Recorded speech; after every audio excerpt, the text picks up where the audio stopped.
कुछ क्वेश्चन के माध्यम से चीज़ों को समझने का प्रयास करते हैं, ठीक है? पहला क्वेश्चन है, शेरशाह ने अपने साम्राज्य को सिकों में विभाजित किया था, किसमें? सिकों में विभाजित किया था और ये जो है मुगल के तहत किस प्रशासनिक विभाग के समकक्ष था? तो मुगल के सरकार जो था, उनके बराबर था, ठीक है? अब देखो इनका जो सरकार था वो 47 इकाई में बँटा हुआ था, जो भी शेरशाह का था, ठीक है? और इनमें जो मुख्य अधिकारी होता था सैन्य का, वो जो होता था सिकदार ए सिकदारा होता था और मुंशी ए मुंसीफ़ान जो है ना, ये न्याय व्यवस्था का जो है ना प्रमुख हुआ करता था, शेरशाह सूरी में, सिकों में, ठीक है? और अगर मुगल का जो प्रशासनिक विभाग था उसको जाने तो सबसे पहले सूबा हुआ करता था मुगलों में और उसके नीचे सरकार हुआ करता था, उसके नीचे परगना होता था और उसके नीचे मंडल होता था। यहाँ नहीं लिखा हुआ लेकिन मंडल भी होता था, ठीक है? और यही जो सरकार है जो कि जिला लेवल है अभी के हिसाब से, वही जो था शेरशाह के शासनकाल में वो जो है ना वो सिक्कों के बराबर हुआ करता था, ठीक है? और जो सूबा का जो हेड होता था वो सूबेदार होता था, ठीक है? एक बात ध्यान में रखना है कि जो परगना था वो मुगलों के समय तो सेम था, लेकिन जब शाहजहाँ जब मुगल राजा बना तब जो है ना परगना का नाम बदल के वो चकला रख दिया था, ठीक है? तो इस बात को ध्यान में रखना पड़ेगा, ठीक है? थोड़ा-सा हम इधर भी देख लेते हैं कि चौसा का युद्ध जो कि 1539 में लड़ा गया था, कन्नौज जो बिलग्राम का युद्ध कहा जाता है 1540 में लड़ा गया था, जो हुमायूँ और शेरशाह के बीच लड़ा गया था, दोनों में ही शेरशाह सूरी विजयी रहे थे। हारने के बाद जो हुमायूँ था, ईरान में एगो सफ़विद राजवंश था, ठीक है? सफ़विद राजवंश था, वहाँ पर जो है ना इन्होंने शरण ले लिया था, ठीक है? और हुमायूँ जो था ना वो उज़्बेक वंश का था, लेकिन वहीं शेरशाह जो था वो अफ़गान शासक था, अफ़गान वंश का था, ठीक है? और हुमायूँ जो था वो 1530 से लेके 40 तक जो है ना शासन किया था, फिर 55 से लेके 56 के बीच किया था, जब ये वापस लौट के आया था ईरान से, ठीक है? और 1556 में ही जो है ना बेचारा सीरी से जो है ना पुस्तकालय की सीरी से गिर के मर गया था। और शेरशाह सूरी जो था 1540 से 45 के बीच शासनकाल था, इसका वास्तविक नाम फरीद खां था। इनके पिताजी सासाराम के एक जागीरदार हसन खां हैं, उसी के जो है ना ये बेटे थे। इनका मृत्यु जो है ना 1545 में कालिंजर का अभियान जब कर रहा था ये, तभी जो है ना इनका मृत्यु हो गया था उसके बाद। और इसका मकबरा जो है ना सासाराम में बना हुआ है शेरशाह सूरी का और इसका बेटा ने बनवाया है। इनका स्थापत्य कला अगर देखोगे तो किला ए कुन्हा जो कि दिल्ली में बना हुआ है, रोहतास का किला जो कि पाकिस्तान में बना हुआ है, रोहतास से मत समझ लेना कि बिहार में है, ये पाकिस्तान में है और शेरशाह सूरी के द्वारा बनाया हुआ है। सड़क-ए-आज़म और ग्रैंड ट्रंक रोड जो है ना ये शेरशाह सूरी के द्वारा ही बनाया गया था। ये पश्चिम बंगाल से लेके पेशावर तक बना हुआ और इसी के रोड ग्रैंड ट्रंक रोड के बीच जो है ना सराय बना हुआ था। सराम जो था विश्राम करने के लिए स्थान हुआ करता था, ठीक है? तो ये बनाया गया था। दूसरा क्वेश्चन है आईसीएस यानी भारतीय नागरिक संहिता और आईपी यानी पुलिस सेवा को कब आईएएस आईपीएस यानी अखिल भारतीय सेवा में प्रतिस्थापित कर दिया गया था, तो वो 1947 में किया था, ठीक है? 1947 से पहले जो था वो आईसीएस था यानी इंपीरियल सिविल सर्विस यानी भारतीय नागरिक संहिता। ये क्या करता था, जो ब्रिटिश था उनके नियमों का संरक्षण करता था, ठीक है? लेकिन 1947 के बाद जो है ना इसमें जो है ना कन्वर्ट कर दिया गया अखिल भारतीय सेवा। अब ये जो है ना जनता के विकास के लिए काम करने लग गया। आईसीएस क्या हो गया, कन्वर्ट होके तुम्हारा ऑल इंडिया सर्विस बन गया ना, अखिल भारतीय सेवा बन गया 1947 में। और इसका जो श्रेय दिया जाता है ना वो तुम्हारा सरदार वल्लभ भाई पटेल जी को दिया जाता है, ठीक है? इन्होंने कहा था कि ये जो है ना स्टील फ्रेम ऑफ इंडिया है, हमारा जो अखिल भारतीय सेवा है, ये हमारा स्टील फ्रेम है इंडिया के लिए, ठीक है? और अखिल भारतीय सेवा का अगर संवैधानिक प्रावधान अगर हम देखें, तो अनुच्छेद जो है ना 312 में जो है ना ये बताया गया है अखिल भारतीय सेवा के बारे में। और यही अखिल भारतीय सेवा में जो है ना 3 प्रकार के सेवाएँ अभी मौजूद है। भारतीय प्रशासनिक सेवा आईएएस और भारतीय पुलिस सेवा आईपीएस और भारतीय वन सेवा यानी आईएफएस, ठीक है? अगर कोई नया अखिल भारतीय सेवा को अगर ऐड करना है ना, तो राज्यसभा क्या करेगी, संसद को जो है ना नई अखिल भारतीय सेवा मतलब गठन आयोग का बैठक करने के लिए गठन करने के लिए वो आग्रह करेगा, ठीक है? कौन? तो राज्यसभा करेगा, ठीक है? इस बात को ध्यान में रखना है। और अखिल भारतीय सेवा जो है एक एकात्मक विशेषता है, इस बात को भी ध्यान में रखना है, ठीक है? अगला क्वेश्चन है, खजुराहो स्थित कंदरिया महादेव मंदिर का निर्माण किस चंदेल शासक ने करवाया था? तो धंगदेव ने करवाया था। देखो, जो ये तुम्हारा खजुराहो है ना, वहाँ पर बहुत सारा मंदिर बना हुआ है, ठीक है? मंदिरों का जो है ना समूह है।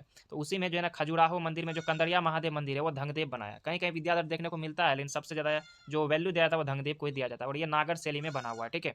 धंगदेव के बारे में अगर हम जानना चाहें, तो चंदेल वंश का जो है ना एक शक्तिशाली शासक था। पहली बात कि ये चंदेल वंश का था और बहुत ही शक्तिशाली राजा था। और इसके द्वारा विश्वनाथ मंदिर भी बनाया गया था खजुराहो में और उसके साथ-साथ और भी बहुत सारे मंदिर का निर्माण करवाया गया था। और कंदरिया महादेव मंदिर अगर देखोगे तो खजुराहो समूह का जो है ना सबसे बड़ा जो है ना ये अंग है, ठीक है? और अलंकृत मंदिर है। इस बात को भी ध्यान में रखना है। और यही कंदरिया महादेव मंदिर को जो है ना यूनेस्को में भी जो है ना शामिल कर दिया गया है, ठीक है? और उसका अगर एग्जैक्ट लोकेशन देखोगे कंदरिया महादेव मंदिर का, तो ये मध्य प्रदेश के जो है ना ये छतरपुर जिला में है, ठीक है? इनको जो है ना 1999 ईस्वी में धंगदेव के द्वारा बनाया गया था, जो कि अभी हमने जाना। और इसके दीवालों में जो है ना वात्स्यायन के जो कामसूत्र है ना उसका उल्लेख देखने को मिलता है, ठीक है? तो इस बात को भी ध्यान में रखना है। थोड़ा मंदिर पढ़ रहे हैं तो गजनबी के बारे में भी पढ़ लेते हैं, क्योंकि ये बहुत बार जो है ना भारत में मंदिरों पर आक्रमण किया करता था, ठीक है? महमूद जो गजनवी था वो तुम्हारा द्वितीय इस्लामिक था और पहला तुर्क आक्रमण था, ठीक है। पहला अगर इस्लामिक देखोगे तो ये जो है ना मोहम्मद बिन कासिम हुआ करता था, लेकिन ये तुर्क में अगर देखोगे कि पहला तुर्क शासक लेकिन आक्रमणकारी जो है ना ये मोहम्मद गजनवी था। सबसे पहले जो है ना ये जो है ना जयपाल के विरुद्ध जो है ना 1001 में जो है ना आक्रमण किया था मोहम्मद गजनवी। और अगर ऐसा देखा जाए गजनवी जो था भारत में 17 बड़ा आक्रमण किया था, ठीक है। 16वां जो आक्रमण था ये सोमनाथ मंदिर जो कि गुजरात में है, 1025 ईस्वी में जो है ना आक्रमण किया था, ठीक है। कौन? मोहम्मद गजनवी। और गजनवी किसके समकालीन था? समकालीन आया था तो समकालीन कन्नौज के शासक रजईपाल थे, ठीक है।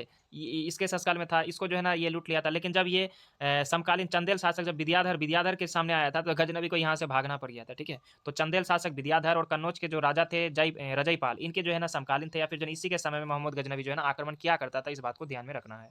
और इस बात को भी ध्यान में रखना है कि गजनवी भागा था तुम्हारा विद्याधर से लड़ाई करने के बाद, ठीक है। नेक्स्ट क्वेश्चन है, प्रथम विश्व युद्ध के दौरान होम रूल आंदोलन किन दो नेताओं ने शुरू किया था, ठीक है। तो ये एनी बेसेंट था और बाल गंगाधर तिलक था, ठीक है। बाल गंगाधर तिलक ने अप्रैल 1916 में बेलगांव यानी महाराष्ट्र में जो है ना इसका स्थापना किया था, और एनी बेसेंट ने सितंबर 1916 में जो है ना मद्रास में किया था, ठीक है।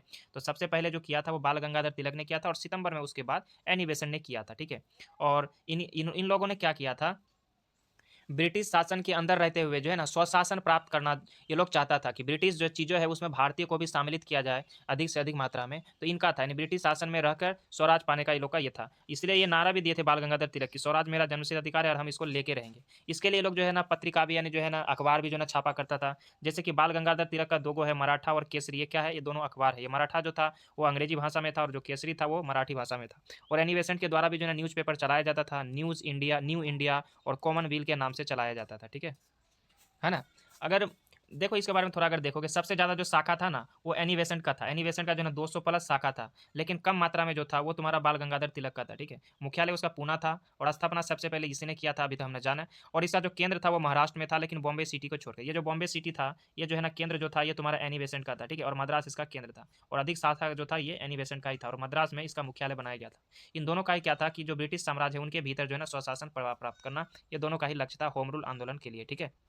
थोड़ा एनी बेसेंट के बारे में जान लेते हैं। एनी बेसेंट जो था वो कांग्रेस की पहली जो है ना महिला अध्यक्ष थी, ठीक है। ये विदेशी थी, ठीक है। 1917 के लखनऊ अधिवेशन में कांग्रेस की पहली महिला अध्यक्ष बनी थी, ठीक है। और इन्हीं के द्वारा जो है ना जो थियोसॉफिकल सोसाइटी था उनका अध्यक्षता किया गया था। देखो थियोसॉफिकल सोसाइटी जो है उनका जो स्थापना है वो हेनरी वाटस की और हेनरी ऑलकोट के द्वारा स्थापना किया गया था न्यूयॉर्क में। लेकिन जो सरोजनी नायडू है इन्होंने सिफारिश किया था कि इसको भारत में भी बनाया जाए, तब जो है ना इसका मुख्यालय जो है ना 1982 में जो है ना अडियार मद्रास में जो है ना इसका मुख्यालय खोला गया, और इनकी अध्यक्षता एनी बेसेंट जी ने किया था, ठीक है। तो इस बात को ध्यान में रखना है। और अडियार जो था वो सत्याग्रह सभा का जो है ना वो स्थान भी हुआ करता था, ठीक है। लेकिन अगर देखोगे कि सरोजनी नायडू जो है ना ये एनी बेसेंट थी कांग्रेस की पहले महिला अध्यक्ष, लेकिन कांग्रेस की पहली भारतीय महिला अगर देखोगे तो वो तुम्हारे सरोजनी नायडू थी, ठीक है। 1925 के कानपुर अधिवेशन में। ये सारा डिटेल को ध्यान में रखना पड़ेगा, ठीक है। अगला क्वेश्चन देखते हैं, हरित क्रांति का प्रारंभिक ध्यान किस क्षेत्र को दिया गया था? तो वो पंजाब और हरियाणा था। अच्छा, पंजाब और हरियाणा को ही क्यों चुना गया था? क्योंकि यहाँ पर जो सिंचाई का सुविधा था वो अच्छा था और बेहतर बुनियादी ढांचा था अदर स्टेट के मामलों में, ठीक है। यहाँ पर जो था 1966 से 67 के बीच जो है ना हरित क्रांति का शुरुआत 1960 के दशक में हुआ था। विश्व भर में हरित क्रांति को जो बढ़ावा दिया था वो नॉर्मन बोरलॉग ने दिया था, जो मैक्सिको और लैटिन अमेरिका को वहाँ पर जो है ना ये हरित क्रांति लाया था। और भारत में एम एस स्वामीनाथन को देखा जाता है। इसमें सबसे ज़्यादा जो है ना वो गेहूँ का उत्पादन हुआ था, जिसमें हाई यील्ड वैरायटी बीज का यूज किया गया था, ठीक है। अच्छा, इसका अगर नामकरण का अगर बात देखेंगे तो विलियम गॉड, जो विलियम गॉड था हरित क्रांति का नामकरण किया था। जनक अगर नॉर्मन बोरलॉग को विश्व स्तर में देखा जाता है, जो मैक्सिको और लैटिन अमेरिका था वहाँ पर इसमें जो है ना हरित क्रांति लाया था। और भारत में 2 चरणों में जो है ना हुआ था, पंजाब और हरियाणा में और तमिलनाडु और आंध्र प्रदेश में। पहला चरण था 1960 से 70 के दशक में, जैसे कि डेट अगर देखोगे तो 66 से 67 के बीच, और दूसरा जो चला था वो 70 से 80 के बीच चला था, ठीक है। तो इस तरीके से ध्यान में रखना है। हरित क्रांति चलाया गया था तो इसमें कुछ लाभ भी होगा। हरित क्रांति चलाया गया था तो इसमें कुछ लाभ भी होगा, कुछ हानि भी होगा। तो लाभ में अगर देखेंगे तो खाद्यान्न में बहुत सारा उत्पादन तो बढ़ गया था। अधिकतर अगर देखोगे तो गेहूं और चावल में, है ना। और गेहूं की क्रांति अगर के लिए तुम देखोगे किसको माना जाता है तो DS अडवाल को माना जाता है। इस इंपॉर्टेंट पॉइंट को भी याद में रखना है दिन में। पहले जो था कि PL 480 जो था ये एक प्रकार का जो है ना अनाज था गेहूँ। ये जो अमेरिका के द्वारा लाया जाता था, ये बेकार था। इसी योजना को खत्म करना था, यानी इसको खत्म कर दिया PL 480 योजना को, और ये अधिक मात्रा में हमें फसल उत्पादन हुआ। लेकिन हानि क्या हो गया कि भूजल बहुत जो है ना बहुत नीचे चला गया, मिट्टी की लवणता बढ़ गया था। और जो सीमांत किसान था और जो धनी व्यक्ति था उनके बीच जो आयों का अंतर था ना वो बहुत बढ़ गया। जो अमीर था वो ज़्यादा अमीर हो गया, जो गरीब था वो जो है ना गरीब ही रह गया था, मतलब उसके मुकाबले में। नेक्स्ट क्वेश्चन देखते हैं, चंद्रगुप्त मौर्य ने किसकी सहायता से नंद वंश को हराया था? तो वो चाणक्य की जो है ना सहायता से हराया था। चाणक्य जो था वो राजनीतिक और जो है ना कूटनीति के मास्टरमाइंड थे। चाणक्य जो है ना कौटिल्य भी कहा जाता था, विष्णुगुप्त भी कहा जाता था, और चाणक्य जो था वो तक्षशिला के आचार्य था। ठीक है। जो धनानंद था, ठीक है, जो नंद वंश का जो शासक था, वो जो है ना तुम्हारा चाणक्य का जो है ना अपमान कर दिया था। इसलिए उन्होंने प्रतिज्ञा लिया था कि वो अपना चोटी नहीं बांधेगा, सिखा नहीं बांधेगा, और उसको जो है ना हटा के ही रहेगा घनानंद को। इसलिए उन्होंने एक लड़का को पकड़ा, चंद्रगुप्त मौर्य को, और उसी को सारा प्रशिक्षण देके 321 ईसा पूर्व में जो है ना धनानंद को हराकर मौर्य साम्राज्य का स्थापना कर दिया। ठीक है। और इनका एक फेमस बुक है चाणक्य का, ये है अर्थशास्त्र। इसमें सप्तांग सिद्धांत दिया हुआ है, यानी 7 गो सिद्धांत दिया हुआ है। इस बात को भी ध्यान में रखना है। चंद्रगुप्त राजा बन गया है ना मौर्य वंश का। तो चंद्रगुप्त मौर्य को जो है ना मौर्या कुल जो है वो पुराणों में इसका वर्णन मिलता है। निम्न कुल का, ये मुद्रा राक्षस जो कि विशाख दत्त के द्वारा लिखा गया है, इसमें जो है ना चंद्रगुप्त मौर्य को निम्न कुल का जो है ना बताया गया है। अगर नंद वंश के बारे में अगर थोड़ा और जाने, तो पहला शासक तो महापद्म नंद था, जो कि बहुत ही शक्तिशाली था। ठीक है। और अंतिम राजा घनानंद था। इसी को हराकर जो है ना चंद्रगुप्त मौर्य जो है ना मौर्य वंश का स्थापना किया था। और घनानंद के समय में ही जो अलेक्जेंडर महान था, जो अलेक्जेंडर था, वो जो है ना आक्रमण किया था। ठीक है। इस बात को भी ध्यान में रखना है। आक्रमण किया था। तो ये जो आक्रमण था वो झेलम नदी के बीच में हुआ, झेलम नदी के पास हुआ था, अलेक्जेंडर और पोरस के बीच हुआ था। और अगर अंग्रेज की तरफ से देखेंगे तो हाई डेज स्पीस भी कहा जाता है इस युद्ध को, यानी हाई डेज स्पीस या फिर झेलम का युद्ध कहा जाता है, जो अलेक्जेंडर और तुम्हारा पोरस के बीच लड़ा गया था, जिसमें अलेक्जेंडर जो है ना वही जो है ना विजय हुआ था। ठीक है। तो इस बात को भी ध्यान में रखना है। थोड़ा और अगर मगध के बारे में जानना चाहे तो देखो कि मगध में सबसे पहले हर्यक वंश आया, फिर शिशुनाग वंश आया, फिर नंद वंश आया, उसके बाद नंद वंश को हरा के मौर्य वंश आया, फिर मौर्य वंश के बाद शुंग वंश आया, फिर कन्नव वंश आया, फिर उसके बाद सातवाहन वंश आया था। ठीक है। तो इस बार जो है ना ध्यान में रख, हर्यक वंश में जो पहला जो शासक था वो बिंबिसार था। ठीक है। और ये बिंबिसार जो था, इसका एक चिकित्सक था जीवक। यही जीवक को जो है ना जो प्रद्योत जो कि अवध के राजा था उसके पास भेजा था, और इसका इलाज करवाया था, और इसके बाद मित्रता बढ़ गया था। बिंबिसार का बेटा हुआ अजातशत्रु। अजातशत्रु जो है ना पाटलिपुत्र की स्थापना करवाया था। और अजातशत्रु का पुत्र हुआ उदयन, और उदयन ने जो है ना राजधानी राजगिरी से हस्तांतरित कर दिया पाटलिपुत्र में। ठीक है। इस बात को ध्यान में रखना होगा। बिंबिसार जो था वो कौशल नरेश और प्रसन्नजीत, यानी कौशल का राजा जो प्रसन्नजीत था, उसकी बहन कौशल्या देवी से शादी किया था, और अपने साम्राज्य का विस्तार कर रहा था। और उसके बाद जो बिंबिसार के बाद जो दूसरा वंश आया था वो शिशुनाग वंश था। और शिशुनाग वंश में जो काला अशोक था, ठीक है, ये बहुत ही फेमस राजा था। और इसी के समय में जो द्वितीय बौद्ध संहिता था, ये इसी के समय में आयोजन हुआ था। और सेल्यूकस निकेटर के बारे में अगर जानोगे, तो सेल्यूकस निकेटर का जो राजदूत था वो मेगास्थनीस था। ठीक है। और इन्हें एक पुस्तक लिखा था इंडिका। और इंडिका में जो है ना मगध में बारे में वर्णन है, और कहा गया था कि इंडिका पुस्तक में कि मगध जो है ना 7 वर्णों में डिवाइड है, यानी 7 को जो है ना इसमें वर्ण है, यानी जाति है एक हिसाब से अगर देखोगे तो।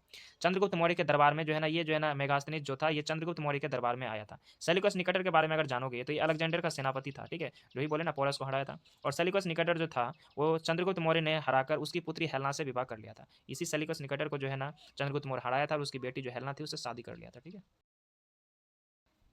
नेक्स्ट क्वेश्चन है, कांग्रेस से किस अधिवेशन में पूर्ण स्वराज का जो है ना प्रस्ताव पारित हुआ था? तो लाहौर 1929 में। ठीक है। अध्यक्षता कर रहे थे जवाहरलाल नेहरू। डेट है 31 दिसंबर 1929 को रावी नदी के तट पर पहला तिरंगा फहराया गया। ठीक है। और इस पर तय किया गया कि 26 जनवरी 1930 को प्रथम स्वतंत्रता दिवस के रूप में मनाया जाएगा। और ये जो दिन है, इसको ऐतिहासिक दिन को यादगार बनाए रखने के लिए हमारा संविधान जो कि 26 नवंबर 1949 को ही बन गया था, उसको पूर्ण तरीके से लागू ना करके उसको 26 जनवरी 1950 को लागू कर दिया गया। ठीक है। और इसी के दिन से जो है हम लोग गणतंत्र दिवस मनाते हैं। ठीक है। और जो 26 नवंबर था उसमें हम लोग संविधान दिवस मनाते हैं। ठीक है।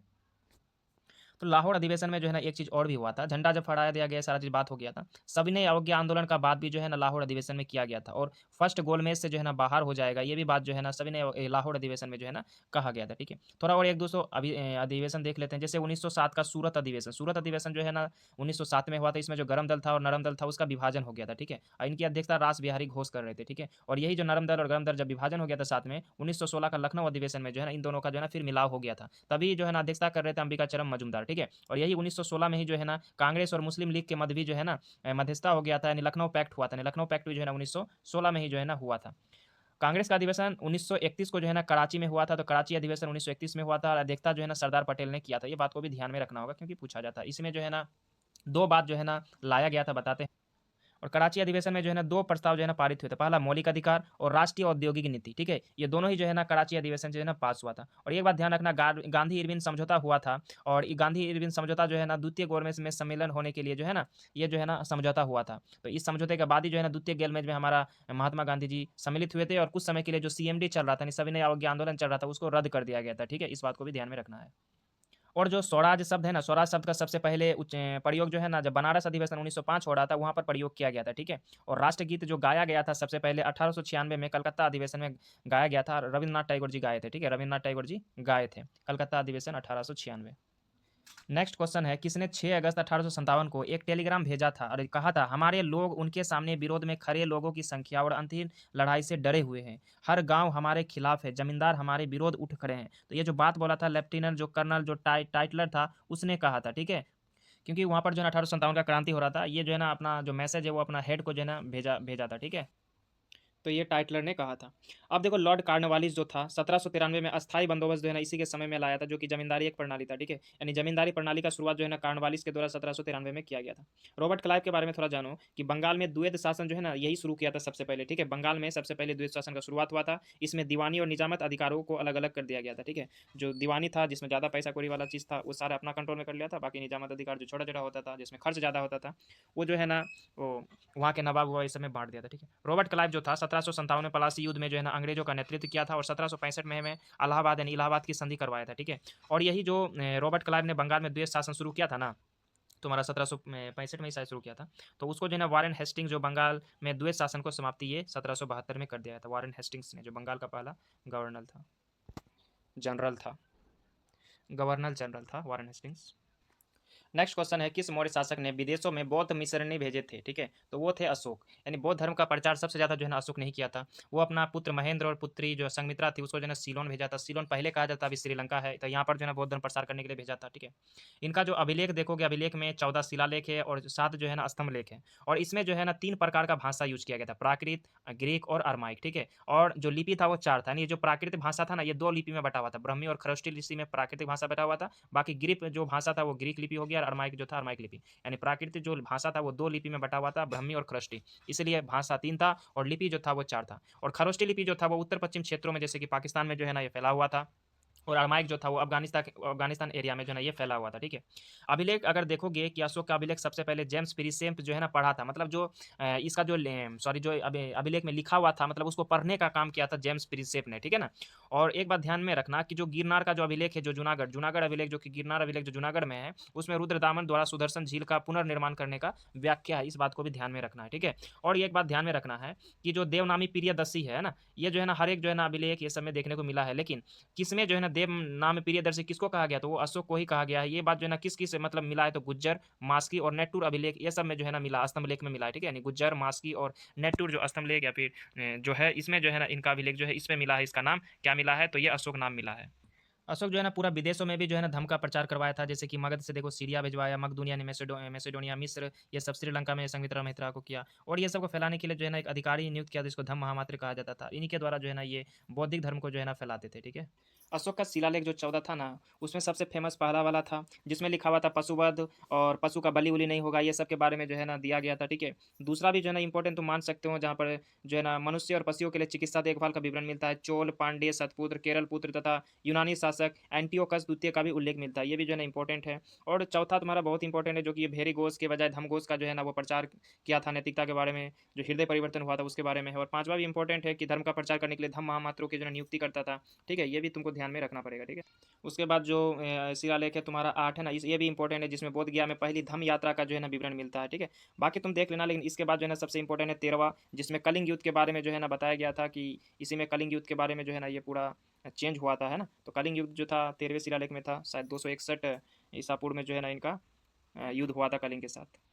नेक्स्ट क्वेश्चन देखते हैं, औपनिवेशिक शासन के दौरान खाद्य फसलों की तुलना में यानी खाने वाले फसल की तुलना में व्यावसायिक फसल जैसे कि नील नील था, है ना, किसको प्राथमिकता वो लोग जो है ना अंग्रेज सब ज़्यादा देता था तो नील की खेती करने के लिए ज़्यादा देता था। इसके लिए भी जो है ना भारत में बहुत बार विद्रोह हुआ था, ठीक है। तो नील विद्रोह जो है ना 1859 में नादिया जिला में पश्चिम बंगाल में हुआ था, ठीक है। ये बात को ध्यान में रखना, जिसका नेता था दिगंबर और विष्णु विश्वास, ठीक है। दिगंबर और विष्णु विश्वास था, उसी के नेतृत्व में नील विद्रोह जो है ना 1859 में नादिया जिला पश्चिम बंगाल में हुआ था। नील से याद रखो, थोड़ा आ रहा है तो नील दर्पण भी देख लेते हैं। तो नील दर्पण जो था दीनबंधु मित्र के द्वारा जो है ना ये प्रकाशित एक नाटक था, ठीक है। और इस नाटक जो नील दर्पण है इसको जो है ना माइकल मधुसूदन दत्ता जो है ना इसको अंग्रेजी में अनुवाद किया था, मधुसूदन दत्ता जी। और आरसी मुखर्जी ने अपना अखबार हिंदू पैट्रियोट में इसको जो है ना स्थान दिया था। कौन अखबार था? हिंदू पैट्रियोट में आरसी मुखर्जी ने इसको जो है ना स्थान दिया था नील दर्पण को। चंपारण सत्याग्रह जो था 1917 में हुआ था जिसमें 3 कठिया प्रणाली था, मतलब भूमि के 3/20 भाग पर नील का खेती करना कराया जाता था, ठीक है, अंग्रेजों के द्वारा किसानों पर, ठीक है। तो इसलिए राज शुक्ला जो था वो महात्मा गांधी को बुला के इस आंदोलन को जो है ना खत्म करवाया था, मतलब उसका नेतृत्व कराया था। जो कपास विद्रोह हुआ था वो 1860 में हुआ था, ध्यान रखना। 1859 में तुम्हारा हुआ था नील विद्रोह, और 1860 में हुआ था कपास विद्रोह, और दक्कन में भी विद्रोह हुआ था 1875 में, और उसके बाद जो था 1878 में जो है ना इसका आयोग का गठन हुआ था, ठीक है, ध्यान रखना दक्कन विद्रोह का, ठीक। नेक्स्ट क्वेश्चन है, व्योमचंद्र बनर्जी ने कब बंगाल विधान परिषद में कलकत्ता विश्वविद्यालय का प्रतिनिधित्व किया था? तो 1894 से 1895 के बीच। देखो, जो व्योमचंद्र बनर्जी थे वो जो है ना बम्बई में 1855 में अध्यक्षता किया था, और उसी के 10 साल के अंदर जो है बंगाल में विधान परिषद में कलकत्ता विश्वविद्यालय का प्रतिनिधित्व किया था। तो इसको जो है ना कलकत्ता विश्वविद्यालय का जो सीनेट था उसके द्वारा जो है ना चुना गया था, और ये बंगाल विश्वविद्यालय के परिषद का सदस्य जो है ना बने थे, कलकत्ता के सीनेट के द्वारा बनाया गया था। इस बात को ध्यान में रखना पड़ेगा। भारतीय बुद्धिजीवियों की भागीदारी को ये दर्शाया जाता है, और यह कांग्रेस के नरमपंथी जो चरण था उसके प्रतीक को माना जाता है, और ब्रिटिश कानूनी ढांचे के भीतर में सुधार चाहने के लिए जो है ना चीजें हुआ था, ठीक है। और बीमस बनर्जी जो कांग्रेस के पहले अध्यक्ष बने थे तुम्हारा 1885 में, वो जो था तुम्हारा गोकुल दास तेजपाल संस्कृत महाविद्यालय मुंबई में जो है ना यहाँ पर अध्यक्षता हुआ था। इस बात को ध्यान में रखना एक्स्ट्रा, ठीक। नेक्स्ट क्वेश्चन है, बंगाल सरकार ने कलकत्ता इलेक्ट्रिक लाइटिंग एक्ट, मतलब कलकत्ता में कब लाइटिंग आया था, ठीक है, तो 1895 में ये अधिनियम आया था। उद्देश्य क्या था कि बिजली की आपूर्ति के लिए कानूनी ढांचा तैयार करना, और इसी क्रम में जो है ना 1899 में जो है ना पावर प्लांट बैठाया गया था। अधिनियम आया था कलकत्ता में लाइट के लिए, वो आया था 1895 में, और 4 साल के बाद जो है ना ये जो है ना पावर प्लांट पहली बार जो है ना बनाया गया था, ठीक है। पहला लाइसेंस जो है ना 7 जनवरी 1897 को किर्लन एंड कंपनी को दिया गया था, ताकि जो है ना वो कलकत्ता में लाइटिंग व्यवस्था का व्यवस्था करे। किर्लन एंड कंपनी को दिया गया था 1897 में, और 1899 में पहला पावर प्लांट आ गया था, ठीक है। नेक्स्ट क्वेश्चन है कि पश्चिमी देशों में किस जैन ग्रंथ को मान्यता प्राप्त है जो भिक्षु के आचरण और अहिंसा पर केंद्रित है? आचरण से ध्यान रखो कि वो आचरांग सूत्र ही है, और ये आचरांग जो सूत्र था ये श्वेतांबर जैन धर्म के 12 अंगों में से पहला था, ठीक है। श्वेतांबर का जो जैन धर्म का 12 जो अंग था उसमें पहला यही आचरांग सूत्र था, और ये अहिंसा और तपस्वियों के आचरण पर पूरी तरीके से आचरांग सूत्र जो है ना ये केंद्रित था। अच्छा, पश्चिमी देशों में कैसे मतलब इनके बारे में जैन धर्म के बारे में पता लगा? तो 19वीं शताब्दी में जो है ना एक जर्मन वैज्ञानिक था हरमन जैकोबी के द्वारा जो है ना ये अनुवाद किया गया था पश्चिमी देशों में, मतलब ब्रिटेन ये सब एरिया में। तब जो है ना जैन धर्म के बारे में आचरांग सूत्र के बारे में जानकारी मिला। और इसका अगर प्रकाशन से संबंधित देखोगे तो मैक्स मुलर की परिचित श्रृंखला sacred books of the east का जो है ना ये भी हिस्सा था, ठीक है। ये बात को भी ध्यान में रखना है, ठीक है, sacred book of the east. Next question है, भारत में किस कानून ने नेक्स्ट क्वेश्चन है, भारत में किस कानून ने विधवा पुनर्विवाह को अनुमति दिया था? तो हिंदू विधवा पुनर्अधिनियम एक्ट जो था 1856 वाला था, ठीक है। और इसको जो है ना कानूनी तत्व जो है ना अधिनियम, इसको एक्स 4 यानी 15 भी कहा जाता है, ठीक है। 1856 में जो है ना इसी के द्वारा विधवा पुनर्विवाह की अनुमति मिला था। हिंदू विधवाओं के पुनर्विवाह को वैध बनाया था ये अधिनियम, ठीक है। प्रशासनिक अगर भूमिका देखोगे तो मसौदा जो था ये लॉर्ड डलहौजी था उसके द्वारा तैयार किया गया था, लेकिन कैनिंग द्वारा पारित किया गया था, ठीक है। और इसमें अगर ईश्वर चंद्र विद्यासागर का बात न जानो तो फिर तो बातें नहीं है। ईश्वर चंद्र विद्यासागर जो थे इन्होंने शास्त्रों के माध्यम से सिद्ध किया था कि यह धर्म के विरुद्ध नहीं है। तो विधवा पुनर्विवाह में ईश्वर चंद्र विद्यासागर का बहुत ही भूमिका था, लेकिन मसौदा डलहौजी ने तैयार किया था और लॉर्ड कैनिंग ने जो है ना ये इसको पारित किया था, ठीक है, अधिनियम 1856। और एक ध्यान रखना, विधवा पुनर्विवाह संघ भी जो है ना बना था, जैसे 1856 में विष्णु शास्त्री पंडित के द्वारा विधवा विवाह उत्तेजक मंडल का गठन हुआ था, और 1861 में एमजी रनाडे के द्वारा विधवा पुनर्विवाह संघ को जो है ना हमको लगता है कि ज़्यादा जो है ना इसमें काम किए थे एमजी रनाडे जी, ठीक है ना। और एक बात ध्यान इस वीडियो को, सती प्रथा का अंत भी जो है ना विलियम बेंटिंग के समय में राजा राममोहन राय के प्रयासों से हुआ था, और डेट था तुम्हारा 1829 का, ठीक है। ये भी डेट जो है ना इंपॉर्टेंट। नेक्स्ट क्वेश्चन है, किस शासक के द्वारा सर्वाधिक संख्या में बौद्ध स्तूपों का निर्माण किया गया था? तो बौद्ध स्तूप सबसे ज्यादा अशोक ने बनवाया था। ऐसा माना जाता है कि जो है ना 84,000 स्तूप जो है ना बनवाया था, ठीक है। बहुत सारा जो है ना बनाया था, जैसे सांची का स्तूप, सारनाथ का जो है ना धमेक स्तूप, ठीक है। और जो स्तूपों को नष्ट करने के लिए जाना जाता है ना वो पुष्यमित्र शुंग को जो है ना माना जाता है, ठीक है। ये बात जो है ना कहीं कहीं पर मिलता है कि पुष्यमित्र शुंग जो था ना स्तूपों को नष्ट करता था, ठीक है। बहुत सारा स्तूप तो अशोक ने ही बनाया था, लेकिन थोड़ा इनके दादा के बारे में भी जान लेते, चंद्रगुप्त मौर्य का, है ना। चंद्रगुप्त मौर्य जो था उत्तर भारत में अकाल आने के बाद जैनमुखी भद्रबाहु किसके साथ, भद्रबाहु के साथ श्रवण बेलगोला जो कर्नाटक में है वहाँ पर चला गया था, और संलेखना विधि से जो है अपना प्राण त्याग गया था। कौन? चंद्रगुप्त मौर्य। और चंद्रगुप्त जो था वो जैन धर्म को मानता था, ठीक है। और देखो, और उसका बाप जो बिंबिसार था, बिंबिसार का बेटा ही ना अशोक है, तो बिंबिसार जो था वो आजीवक संप्रदाय को मानता था, ठीक है। देखो, उसका दादाजी था वो जैन धर्म को मानता था, उसका बाप आजीवक संप्रदाय को मानता था, और बेटा देखो बौद्ध धर्म को जो है ना प्रचलित करवाया। आजीवक जो संप्रदाय है इसका स्थापक जो है ना मोगली पुत्र गोसाल के द्वारा करवाया गया था, ठीक है। जैन धर्म के 24वें तीर्थंकर महावीर जो वर्धमान है, इसके साथ जो है ना गृह त्याग किया था ये मोगलीपुत्र घोषाल, ठीक है। तो इसी के द्वारा जो है ना आजीविक संप्रदाय का जो है ना संरक्षण करवाया गया था, और ये महावीर के साथ जो था ये गृह त्याग किया था साथ में। बाद में अलग होकर आजीविक संप्रदाय का स्थापना कर दिया था कौन, तो तुम्हारा मोगलीपुत्र घोषाल, ठीक है। और देखो कि जैन धर्म के 3 रत्न है, सम्यक ज्ञान, सम्यक आचरण और सम्यक दर्शन। ज्ञान, आचरण और दर्शन। और बुद्ध के त्रिरत्न कौन है, बुद्ध, धम्म और संघ, बुद्ध, धम्म और संघ, बुद्ध, धम्म और संघ। थोड़ा अशोक का जो है ना स्तूप सबके बारे में देख लेते हैं। सांची का स्तूप जो था वो सर्वश्रेष्ठ स्तूप था, अशोक के द्वारा बनाया गया था। ये रायसेना मध्य प्रदेश में जो है ना ये बनाया गया था सम्राट अशोक के द्वारा, और पुनः निर्माण जो है पुष्यमित्र शुंग के द्वारा करवाया गया था जब टूट गया था। भरहुत का स्तूप जो है ना वो सताना मध्य प्रदेश में है, ठीक है। ये बात ध्यान में रखना, बहुत इंपॉर्टेंट है स्तूप, ठीक है। गुस्से में भरे हुए आदमी को सताना गलत बात है, इससे ट्रिक से याद कर सकते हो, ठीक है। भरहुत का स्तूप है सताना मध्य प्रदेश में, और तुम्हारा जो सांची का स्तूप है वो रायसेना मध्य प्रदेश में है, ठीक है।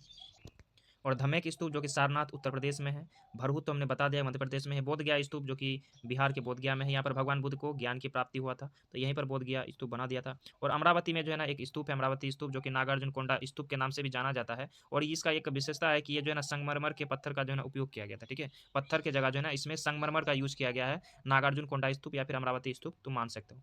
थोड़ा स्तूप के बारे में भी जान लेते हैं, ठीक है।